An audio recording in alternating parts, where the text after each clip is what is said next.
Zombie Fest is today at Hudson Fields, and I've got the band lineup just for you, Rock 103.5 and 102.9 The Vault. It's Chris Steele, the 302 radio show, first up on the main stage today at 4 o'clock. And joining us right now on the 302 radio show from Lowercase Blues, their guitarist Jake. What's going on with you? I like the pun. Right on, man. It's good to hear from you guys. Really looking forward to the show. You know, when you say with you, it's the first track on your latest record, Take It That's for a correct. Ride. You can hear that in lots of places. You guys are on all the streaming platforms. I would recommend go to lowercaseblues.net. People can see everything right there, right? Correct. So just a little background on you when I say see everything.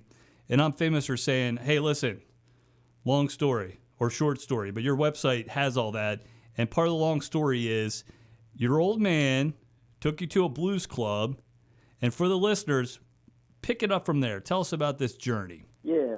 So, back in those days, I was just, still learning, still kind of getting into music. And How old were you? yeah, I was probably like 15 at that time. Gotcha. And it was like, for me, it was like I was a 90s grunge kid, it was Nirvana, Pearl Jam, all that.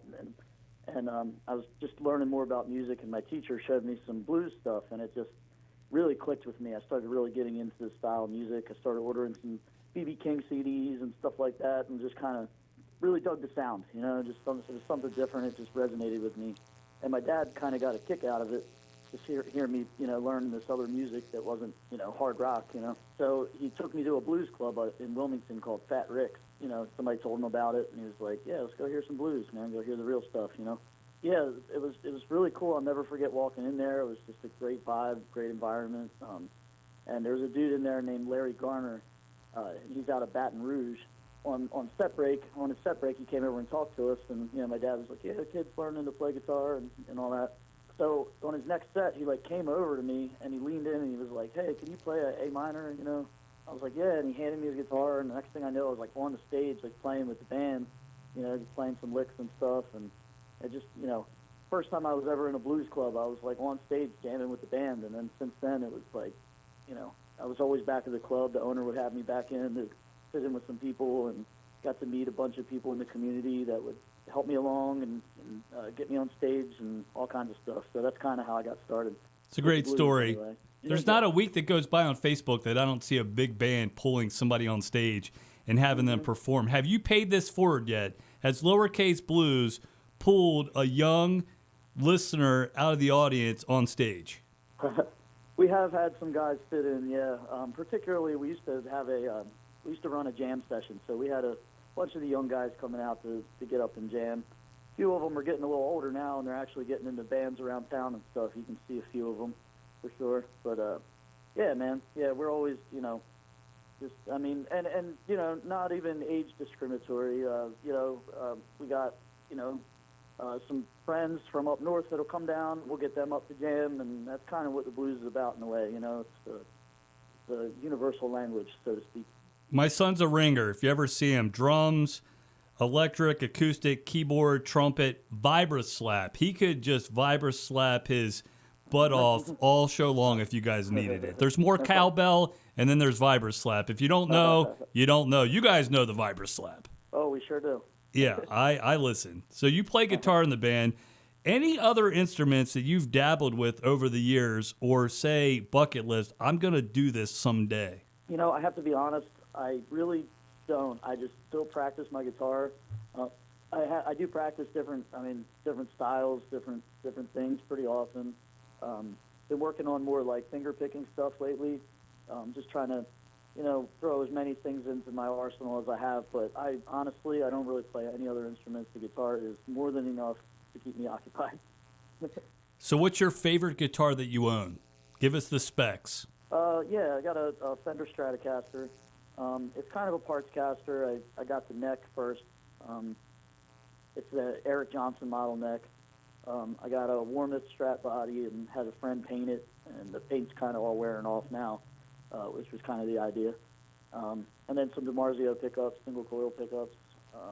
Nothing too extravagant. A lot of just basic stuff, but it's a workhorse. It does what I need it to do majority of the time. And is this your holy grail? If you made a bazillion dollars tomorrow, all the money in the world, what guitar are you getting? Oh, geez, I don't know. I'd have to go play a few. I'd probably go down to Austin Vintage Guitars. That's one of my favorite guitar stores I've ever been to down in Austin, Texas. They got them all down there, man. So I'd probably go down there and just play a few and see if one jumped out for me. So from the blues motherland of Memphis to the Firefly Festival, you guys, 20 years. That's a lot of jamming. Any special jams prepared for Zombie Fest? What are you guys working on? Well, we'll definitely be playing a lot of stuff off the new album for sure. We got a couple Halloween kind of themed songs that we'll sometimes throw in there for events like that. Other than that, we'll see. We kind of make it up as we go. We generally don't write set lists. We just kind of like let it happen naturally, and see where the day takes us. So I'll be as surprised as anybody else will be in the audience. I could say that.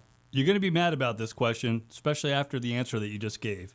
So for anybody new to the band, Lowercase Blues, I'm going to send them to YouTube right now, and they get to pick one Lowercase Blues song. They've never heard you before.